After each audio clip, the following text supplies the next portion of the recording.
할렐루야. 네, 우리 서로 인사하겠습니다. 사랑합니다. 축복합니다.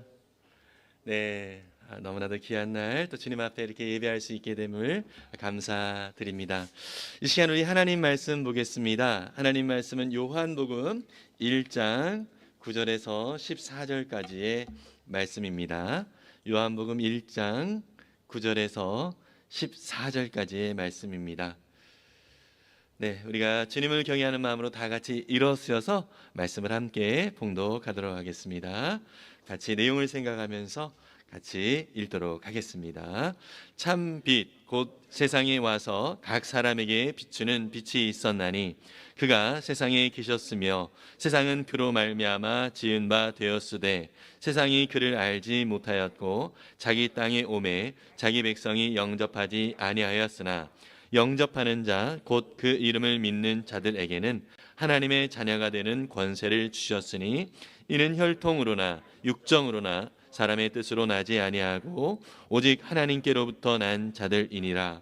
말씀이 육신이 되어 우리 가운데 거하심에 우리가 그의 영광을 보니 아버지의 독생자의 영광이요 은혜와 진리가 충만하더라. 아멘. 앉으시면서 은혜 많이 받으세요. 또 말씀으로 격려합니다.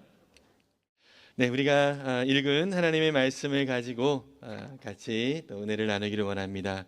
빛으로 오신 예수 그리스도라고 하는 제목으로 여러분들과 함께 나누려고 합니다. 요한계시록을 아침마다 묵상을 하면서 또 주일 아침에도 이렇게 요한계시록 가지고 말씀을 좀 나누었다가 성탄절을 앞두고 우리 가운데 오신 예수님을 더 깊이 또 묵상하고 또 예수님에 대하여 또 살펴보는 시간이 더 의미 있겠다 싶어가지고 오늘은 요한복음 1장의 말씀을 가지고 여러분들과 함께 은혜를 나누려고 합니다. 특별히 우리가 복음서 마태복음, 마가복음, 누가복음, 요한복음 이 네 개의 복음서를 보면 예수님이 이 땅에 오신 사건에 대하여서 말씀을 하고 있는데요.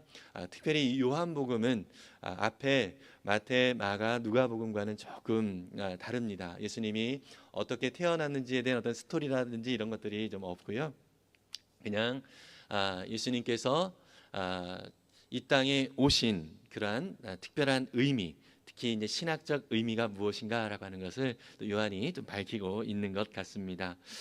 빛으로 오신 예수 그리스도 첫 번째로 태초부터 계신 말씀이다라고 우리 요한은 예수님에 대하여서 표현을 좀 하고 있습니다. 요한복음 1장 우리가 오늘은 9절부터 읽었는데요. 첫 절부터 보면은 이런 표현이 있습니다. 1절부터 4절까지를 좀 한번 같이 보도록 하겠습니다. 태초에 말씀이 계셨다. 그 말씀은 하나님과 함께 계셨다. 그 말씀은 하나님이셨다. 그는 태초에 하나님과 함께 계셨다. 모든 것이 그로 말미암아 창조되었으니 그가 없이 창조된 것이 하나도 없다. 창조된 것은 그에게서 생명을 얻었으니 그 생명은 사람의 빛이었다. 아멘. 예수님이 어떻게 태어났다 이렇게 말씀하시지 않고 태초에 말씀이 계셨다 이렇게 말씀하고 있고요. 그리고 그 말씀이 하나님과 함께 계셨는데 그 말씀이 하나님이셨다. 우리가 나중에 살펴보시면 아시겠지만 이 말씀은 누구를 지칭을 하고 있냐면 예수 그리스도를 지칭하고 있죠. 그래서 이 예수님이 태초부터 계셨고 태초부터 또 하나님과 함께 계셨고 그리고 이 예수님이 곧 하나님이시다라고 하는 것을 요한복음 1장 1절에서 예수님이 어떠한 분인가라고 하는 것을 말씀을 하고 있습니다. 그러면 특별히 2절에는 태초에 하나님과 함께 계셨다라고 하는 말씀을 다시 한번 반복을 하고 있어요. 그래서 함께한다라고 하는 것의 의미는 무엇이죠? 우리가 보통 부부가 함께한다. 이것은 한 몸이다 이런 의미를 가지고 있죠. 친밀한 교제와 또 친밀한 관계를 의미하고 있습니다. 여러분 우리 친구들 사이에서도 진짜 친하면 서로 마음이 서로 소통이 되어지면서 그 친구의 생각과 그 마음을 또 깊이 알게 되어지고 서로 그냥 말을 하지 않아도 느끼고 또 함께하는 이 시간들이 즐겁고 또 복되다는 것을 알 수 있습니다. 바로 하나님과 예수 그리스도는 이렇게 하나가 되어서 이 땅 세상이 창조되어지기 전부터 교제하고 계셨던 분이고요. 또 한 몸으로서 마치 부부와 같이 정말로 모든 것들을 함께 나누는 그런 친밀한 교제를 나누신 분이었다라는 것을 알 수 있습니다. 그러면서 이 요한복음에서는요, 모든 것이 그로 말미암아 창조되었다, 이렇게 또 표현을 하고 있습니다.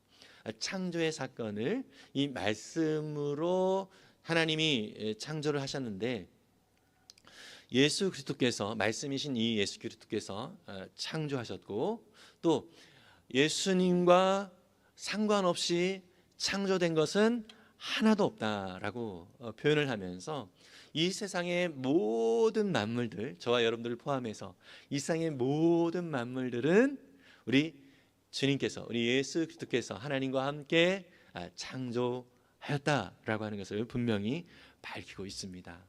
그리고 이러한 예수 그리스도의 은혜로 말미암아 우리가 생명을 얻게 되었음을 또한 강조하고 있습니다. 말씀을 통해서 우리 요한복음 1장 1절에서 4절의 말씀을 통해서 우리는 또 이 말씀을 읽다 보면 연관되어지는 또 성경 구절이 있습니다. 이게 뭐죠? 창세기 1장 1절의 말씀이죠. 창세기 1장 1절 어떻게 시작을 하죠? 태초에 하나님이 천지를 창조하셨다, 이렇게 말씀을 하고 있어요. 우리 방금 전에 읽었던 요한복음 1장 1절은요, 태초에 말씀이 계셨다, 이렇게 말씀을 하고 있고요.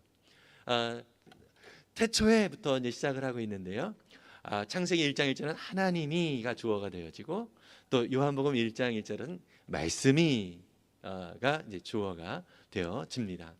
그래서 우리가 1절에서 살펴보았던 것처럼 말씀과 하나님은 한 분이시다, 이렇게 표현하고 있죠. 그러니까 요한복음 1장 1절과 또 창세기 1장 1절 태초에 하나님이라고 하는 것은 동일한 표현이다라고 생각을 할 수 있습니다. 그런데 차이가 있습니다. 요한복음 1장 1절에는 그 서술어가 어떻게 됩니까? 계셨다, 말씀이 계셨다, 이렇게 되어져 있고요. 그 다음에 창세기 1장 1절에서는 천지를 창조하셨다, 이렇게 말씀을 하고 있습니다.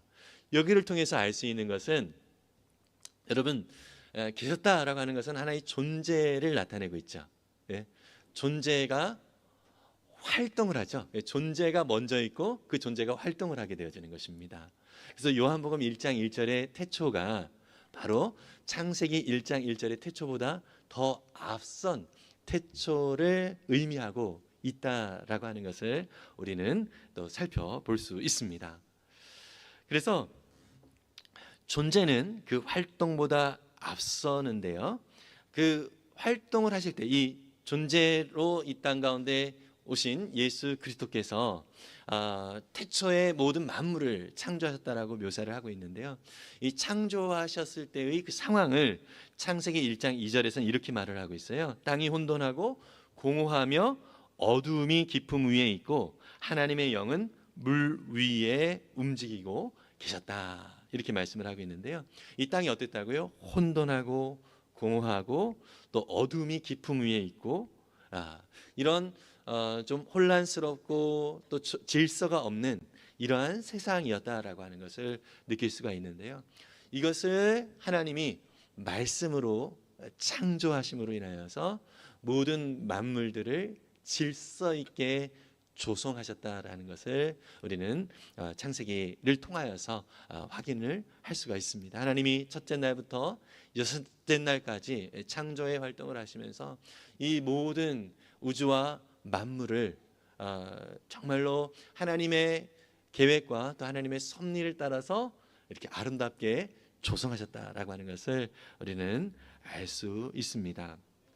말씀이신 하나님께서 천지를 창조해 주셨고요, 또 천지를 창조하셨을 때 이 모든 하나하나가 저와 여러분들을 포함하여서 모든 만물들이 하나님의 계획과 하나님의 뜻대로 창조되었다는 것을 우리는 말씀을 통하여 확인할 수 있습니다. 여러분, 그래서 우리는 이 천지를 창조하시기 이전부터, 다시 말해서 요한복음 1장 1절의 태초, 이 천지가 창조되어지기 이전에 예수 그리스도께서 존재로 계실 때부터 저와 여러분들을 향한 계획과 뜻이 있으셔서 이 시대에 저와 여러분들을 이 자리에 보내셨다는 사실을 믿으시기를 바랍니다. 우리는 그래서 너무나도 소중한 존재입니다. 하나님이 우리를 그냥 우연하게 이 땅 가운데 존재하는 것이 아니라 하나님의 계획과 뜻이 있어서, 하나님의 계획과 뜻이 있어서 우리를 이 땅에 보내주셨다는 사실을 깊이 마음에 새길 수 있기를 바랍니다. 그런데 문제가 있지요. 이 세상이 정말 보시기 좋았더라 했던 그런 아름다운 모습으로 창조가 되었는데 죄가 이 땅에 들어오게 되었습니다. 다시 말해서 말씀이신 그 하나님의 그 말씀을 사람들이 외면하게 되었습니다. 아담과 하와가 죄를 지었다라는 것은 바로 하나님의 그 말씀을 따르지 않고 그것을 배반했다는 것을 의미하고 있죠. 여러분, 말씀이라고 하는 것은 단순히 입을 통하여서 나타난 그런 것이 아니라 그 사람의 인격과 또 그 사람의 존재를 보여주는 것이 말입니다. 그래서 우리 언어가 참 중요하잖아요. 아무리 말을 세게 하고 또 강하게 꾹꾹 눌러서 그렇게 말을 한다 할지라도 우리가 그 사람과 함께 교제하다 보면 그 말이 정말 진전성이 있는지 그렇지 않은지를 알 수 있고 느끼게 됩니다. 특별히 지난 10여일간의 우리나라의 아픔을 또 경험을 하면서 대통령도 여러 번 이렇게 담화를 좀 했습니다. 근데 그 담화를 했을 때 그 담화의 그 표현들마다 또 우리가 살펴보았던 것처럼 상당히 정말 강하게 자신의 생각을 이렇게 나타내고 있는 것을 나름대로 본인 스스로는 진정성 있게 나타낸다라는 느낌이 또 들기도 했습니다. 그러나 그것을 받아들이는 국민들의 입장에서는 상당히 그것을 진정성 있게 받아들이기가 참 어려움이 좀 있지요. 참 하나님께서는요, 우리의 그 하나님이 어떠한 분이신지를 말씀을 통하여서 나타내고 계시는데요. 우리가 직접 교제하진 않았지만 대통령의 그 말이 그 자신으로서는 상당히 진지하고 또 상당히 진정성 있게 말을 한다라고 했지만 주변에 있는 사람들에게는 그것이 제대로 받아들여지지 않습니다. 왜 그럴까요?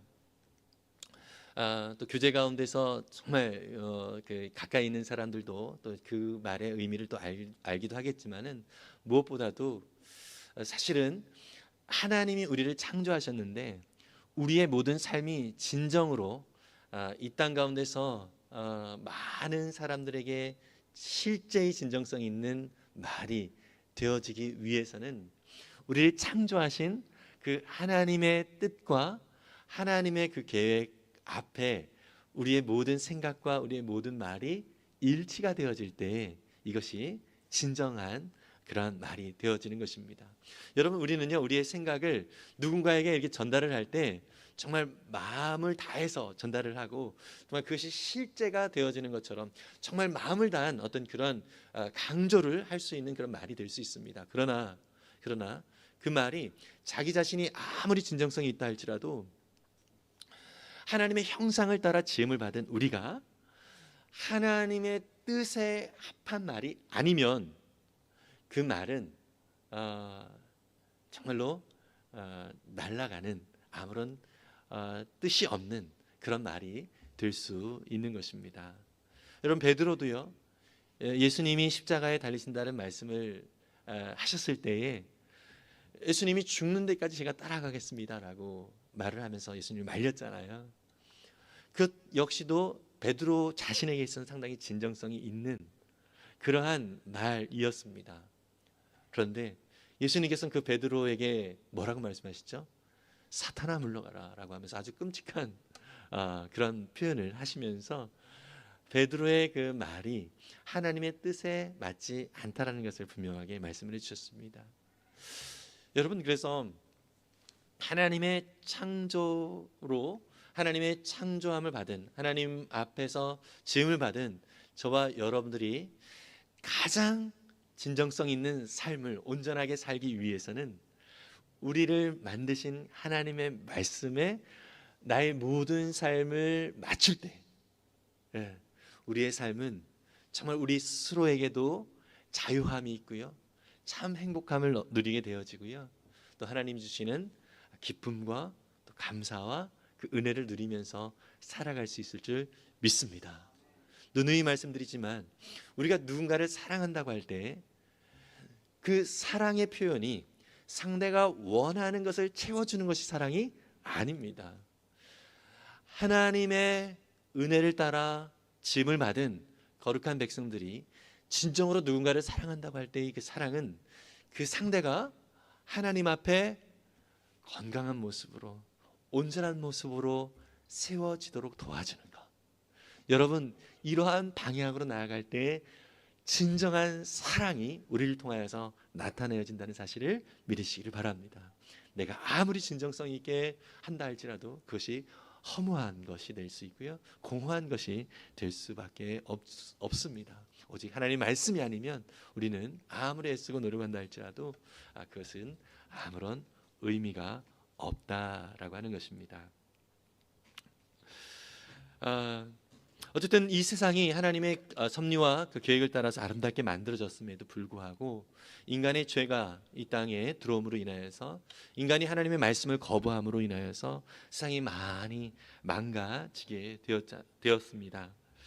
그래서 이 사람들이요, 하나님의 뜻을 떠나, 하나님의 말씀을 떠나 삶으로 인하여서 그 스스로 만들어낸 그런 구덩이에 빠지게 되어졌고, 스스로 만들어낸 그 철창에 갇히게 되었습니다.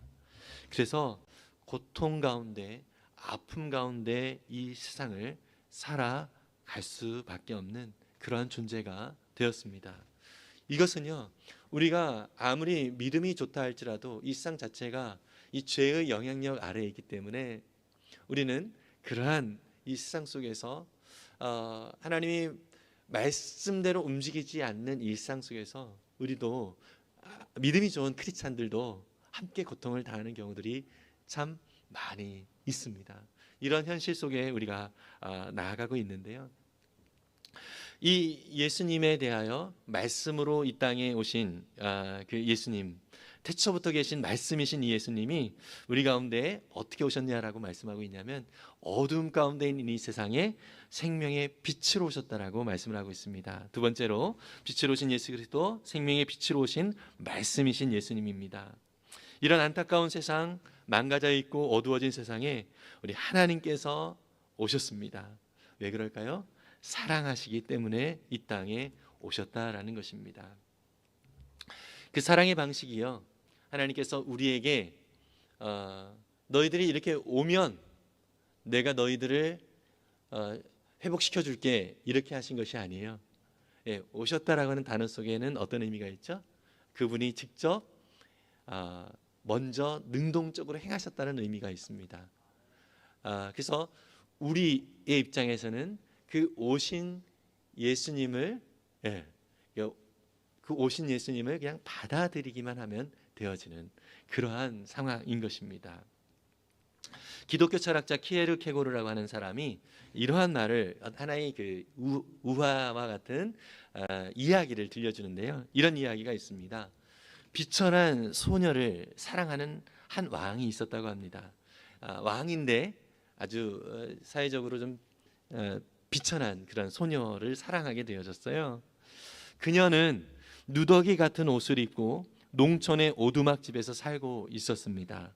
그러나 이 소녀를 깊이 사랑한 왕은 이 사랑의 마음에서, 그 소녀를 사랑한 사랑의 마음에서 헤어나올 수가 없었습니다.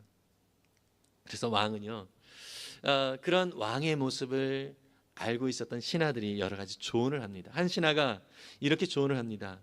왕이시여, 정 그러시다면 명령을 내려서 그 여자를, 그 소녀를 왕비로 삼으면 어떻겠습니까? 이렇게 제안을 합니다. 그건 왕으로서 너무 쉬운 일이었습니다. 어려운 일이 아니었다는 것이죠. 근데 문제는 너 나의 왕비가 되어라 이렇게 말하는 것 자체가 하나의 명령이잖아요. 그래서 강요된 순종으로 얻은 사랑이 진정한 사랑인지 확신할 수 없었습니다. 그래서 고민이 많이 되어졌던 것이죠. 그러던 상황 속에서 한 신하가 또 이러한 제안을 합니다. 왕이시여, 그 소녀, 지금 비천한 소녀이지만 이 소녀의 지위를 좀 격상을 시키면 어떨까요? 그 소녀에게 벼슬을 주고, 그리고 그 소녀에게 아주 휘황찬란한 보석과 많은 재산을 줘서 이 소녀의 그 지위를 향상시켜서 그 소녀와 함께 부부의 연을 가지면 어떻겠습니까? 라는 제안을 하게 된 것입니다. 근데 왕은 또 고민을 하게 됩니다. 그렇게 되면 그녀가 진심으로 나를 사랑하는 것인지, 아니면 그녀가 얻은 지위와 그 보석 때문에 나를 사랑한다라고 말을 하는 것인지 어떻게 알 수 있겠는가라고 하는 생각이 드는 것입니다. 참으로 진정한 그 사랑의 관계를 가지고 싶었던 것이죠. 여러분, 우리는 일상 속에서 하나님께 대하여서도 간혹 그렇게 얘기하지 않습니까? 하나님, 요것만 해결해 주시면, 혹은 이런 상황 속에서 하나님이 문제를 돈을 주신다거나 아니면 이런 어려움들을 이기게 하신다거나 이렇게만 해주신다면 내가 하나님을 더 잘 섬기겠습니다 라고 하는 어떤 조건적인 기도를 하는 경우들이 좀 있습니다. 사실 이 왕의 입장에서는 그러한 관계 속에서의 사랑도 원치 않았던 것입니다. 그래서 왕은 마침내 큰 결심을 하게 됩니다. 어떤 결심을 하냐면, 잠시 왕의 모든 자리에서 내려와서 농부가 되어가지고 사랑하는 소녀가 살고 있는 곳으로 가서 농부로 살면서 그녀가 입고 있는 것과 같은 누더기 옷을 입고, 그리고 그녀가 먹는 정말로 별로 이렇게 먹음직스럽지 못한 그런 음식들을 함께 먹으면서, 또 그녀가 살고 있는 오두막집과 같은 그러한 집에 살면서 그녀의 사랑을 얻기로 한 것입니다. 여러분, 키에르케고르는요, 이렇게 하나님께서 인간의 육신을 입고 종의 모습으로 이 땅에 오신 사건이 바로 성육신, 인카네이션 사건이라고 설명하고 있습니다. 죄에서 고통을 당하고 있는 우리를, 왜 너가 죄 가운데서 그렇게 허덕이고 있느냐, 이렇게 빨리 올라와라 이렇게 하시지도 않습니다. 너가 그 죄에서 정말 온전한 윤리적으로 괜찮은 사람이 되어서 나를 만날 수 있어 이렇게 말씀하시지도 않습니다. 어떻게 말씀하시죠? 그냥 내가 너를 사랑해 말씀하시면서 우리와 같은 모습이 되어주셔서 이 땅에 오셨습니다. 이것이 바로 예수님의 우리를 향한 사랑인 것입니다. 너 왜 이러냐 라고 하지 아니하시고, 너 많이 얼마나 힘드냐, 너 얼마나 많이 고통스럽니, 그 자리에 우리 주님께서 직접 다가오셨습니다. 그리고 그분이 우리와 같은 모습으로 우리의 고통의 순간에 나만 고통스러워하는 것이 아니라 주님도 함께 고통스러워하시고, 우리가 애통하며 슬퍼하는 시간에 우리 주님도 함께 애통하며 슬퍼하시면서 너의 모든 마음을 내가 다 안다, 내가 너를 사랑한다, 이렇게 말씀하시는 우리 주님이십니다. 여러분, 이것이 바로 우리 주님께서 이 땅에 육신의 몸으로 오셨다라고 하는 의미를 가지고 있습니다.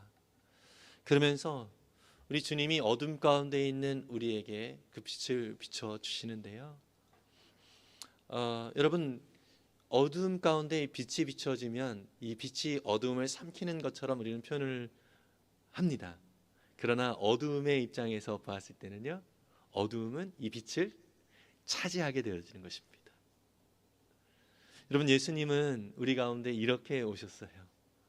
우리 가운데 그 빛을 비춰주시면서 우리로, 어둠 가운데 있는 우리로 하여금 이 빛을 차지하게끔 해 주셨습니다. 더 이상 우리 어둠이 아예 없어진 것이 아니라 여전히 있지만 이 빛이 너무 강해서 우리의 어두움을 다 몰아내시는 그러한 주님이셨습니다. 여러분, 이것이 주님께서 빛으로 우리 가운데 오심으로 인하여서 우리의 모든 어두움이 없어졌다기보다는 이 빛의 강한 그러한 영향력, 이 빛이 우리 가운데 함께 있으므로, 또 이 주님이 나와 친밀하게 교제하고 싶다라는 그 교제 가운데 우리가 나아갔을 때, 반응하여 나아갔을 때 우리는 자연스럽게 우리 가운데 있는 어두움이 그 영향력을 발휘하지 못하고 이 빛을 차지함으로 인해서 우리 역시 빛의 자녀가 되는 것입니다. 이것은 또 어떤 의미가 있냐면, 여러분, 저와 여러분들이 예수님을 정말 친밀하게 교제하며 살아갈 때 참 감사하고 참 너무나도 감격스럽고 귀하고 이렇게 하나님에 대하여서 찬양하고 이런 표현들을 참 많이 하지만, 우리 신앙생활을 하다 보면 주님과의 어떤 교제를 약간 소홀하게 했을 때 어떻게 되어지죠? 여전히 있었던 그 어둠이 다시 우리 속에 그 영향력을 발휘하는 것을 볼 수 있습니다.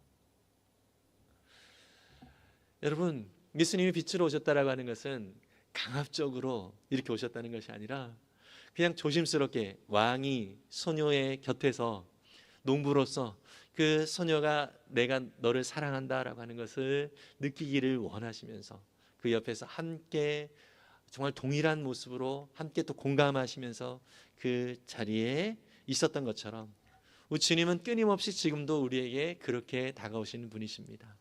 내가 너와 함께 교제하고 싶어. 내가 너와 이렇게 친밀하게 살아가고 싶어. 이렇게 하시는 우리 주님이십니다. 이 빛으로 오신 예수님은요, 어두움에게 그 자신을, 우리는 어둠을 차지하게 된다고 그랬잖아요. 어두움에게 그 자신을 빼앗겨도 결코 바닥나지 않고 축소되지 않는 분입니다.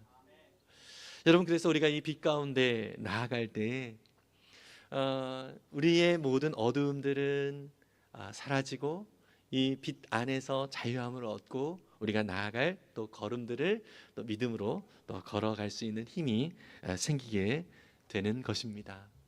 여러분, 우리가 이 세상에서도 사람으로부터 위로받고 힘을 얻을 때가 많이 있죠. 우리 목장 모임을 하다 보면 참 은혜를 얻고 또 격려를 받고 힘을 얻게 되어집니다. 그런데 이제 삶을 또 살아가다 보면 또 힘겹고 어려울 때가 있습니다. 그때마다 또 우리 목장에 또 믿음의 목자 목녀와 함께 연락을 하거나 또 만나거나 하면서 위로받고 또 힘을 얻을 수가 있습니다. 그러나 차이가 있습니다. 뭐냐면 우리 하나님은요, 이 빛을 비춰주시는 데 있어서 정말 한계가 없습니다. 그러나 사람은 이게 좀 한계가 좀 있습니다. 그래서 우리가 힘겹고 어려울 때마다 또 사람을 우리가 찾음으로 인해서 하나님을 바라볼 수 있는 또 그런 기회가 될 수 있겠지만, 또 우리 가운데 정말 우리 주님이 빛으로 오셨다는 사실을 기억하며 주님 앞에 좀 우리 마음을 내어드리고 나아갈 때 그 주님의 영광의 빛이 우리의 모든 삶을 사로잡고 그 빛을, 우리의 어둠의 삶 속에 빛을 차지하게 되어지는 은혜를 누리게 될 줄 믿습니다. 세 번째로 빛으로 오신 예수 그리스도, 주님께서는요, 이렇게 오심으로 인해서 우리를 하나님의 자녀로 초대를 하게 되었습니다. 하나님은 우리에게 그 사랑을 계속 보여주시면서 우리의 존재 이유를 알게 해주시고요, 우리가 얼마나 소중한 하나님의 자녀인지를 느끼게 해주십니다. 요한복음 1장 12절, 오늘 읽었지만 세 번역으로 한 번 더 읽어볼까요? 시작. 그러나 그를 맞아들인 사람들, 곧 그 이름을 믿는 사람들에게는 하나님의 자녀가 되는 특권을 주셨다. 아멘. 예. 주님을 맞아들인 사람들, 빛으로 오신 그 예수님, 말씀으로 오신 그 예수님을 맞아들인 사람들에게 하나님의 자녀가 되는 특권을 주셨다라고 말씀하고 있습니다. 맞아들인다라고 하는 것은 그 관계 속에서 친밀함을 얻게 되어지고, 또 단순히 이렇게 손님을 맞아들인다 이런 차원이라기보다는 나의 존재와 나의 인격과 나의 인생 안으로 우리 예수님을 모신다라고 하는 것입니다.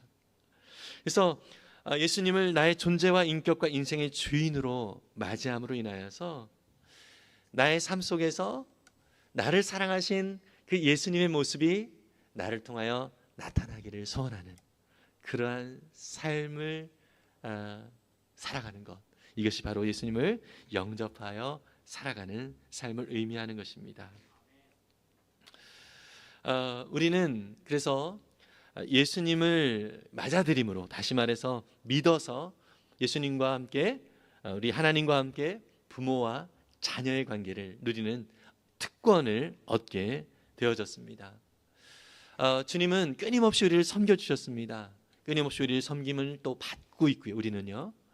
근데 섬겨주시는 분과 또 섬김을 받는 우리 사이에 부모와 자녀라는 이 아름다운 영적인 관계가 성립이 되어졌다라는 것, 이것이 저와 여러분들 가운데 큰 은혜가 주어졌다라는 의미인 것입니다. 여러분, 하나님께서 저와 여러분들의 아버지가 되어 주셨습니다. 그 사랑을 보여주시기 위하여서 하나님과 동일한 한 분이신 그 아들 예수 그리스도를 우리 가운데 보내주시고, 우리 주변에서 계속 그 사랑을 맴돌면서 보여주시면서 내가 너를 사랑한다라고 말씀을 해주셨습니다. 여러분, 그래서 우리는 하나님 아버지 안에서 서로에게 형제와 자매로 연결되어져 있고요, 또 교회는 이러한 하나님을 아버지로 모시고 있는 모든 주님의 사람들의 가족 공동체인 것입니다. 그래서 서로 사랑 안에서 형제와 자매로서 섬기며 또 사랑하는 관계로 우리를 이렇게 불러주셨다는 것도 또 하나의 놀라운 은혜인 것입니다. 베드로전서 1장 23절에 이렇게 말씀하고 있습니다. 함께 읽어보겠습니다. 여러분은 다시 태어났습니다. 그것은 썩을 씨로 그렇게 된 것이 아니라 썩지 않을 씨, 곧 살아계시고 영원하신 하나님의 말씀으로 그렇게 되었습니다. 아멘.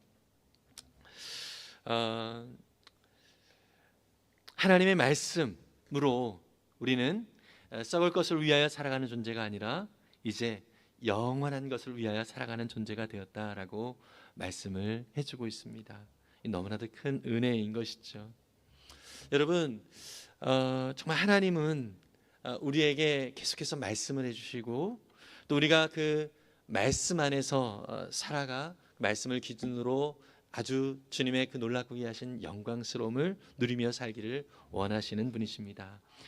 우리 김미경 씨라고 하는 아주 유명한 강연 하시는 분이 있으시잖아요. 아시는 분들 많이 계실 텐데, 그분이 최근에 간증을 통해서 이런 말씀을 하더라고요. 그 전에는 자기가 열심히 막 살았다. 그러나 우리 하나님을 알고 예수님을 영접하고 나서는 내가 열심히 잘 살게 되었다라고 말하고 있습니다. 똑같이 열심히 살았습니다.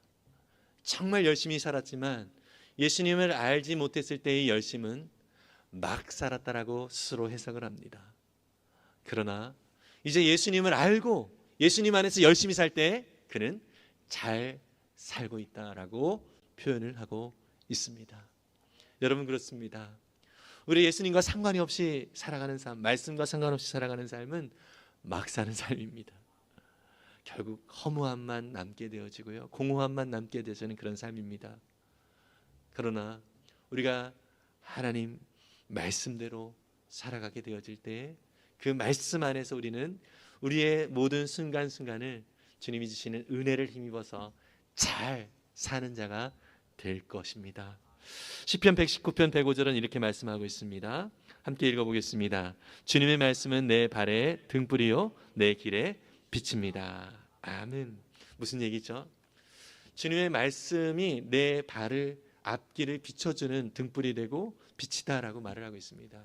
이건 다른 말로 얘기하면 내가 걷는 한 걸음 한 걸음이 주님의 말씀과 상관없는 걸음이라면 한 발짝도 걷지 않겠습니다라는 의미를 가지고 있습니다.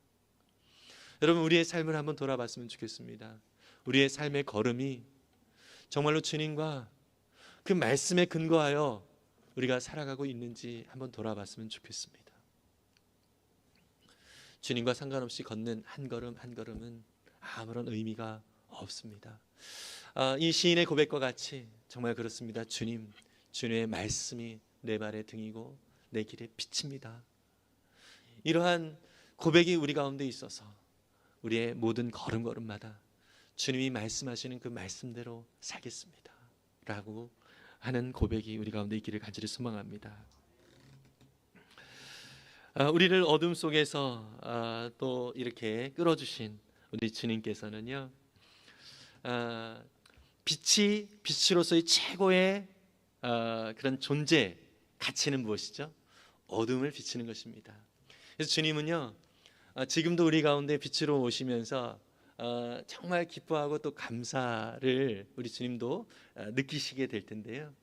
어느 때 그럴까요? 주님과 우리가 친밀하게 교제하면서 주님 때문에 우리가 기뻐하고 또 주님의 말씀대로 우리가 살아가는 어떤 삶의 변화를 할 때에 우리 주님은 너무나도 기뻐하시는 거예요. 빛은 그 존재의 최고의 가치는 어두움이 물러갈 때 그 최고의 존재 가치를 나타내기 때문입니다. 성경은 우리를 빛의 자녀라고 말씀하고 있습니다.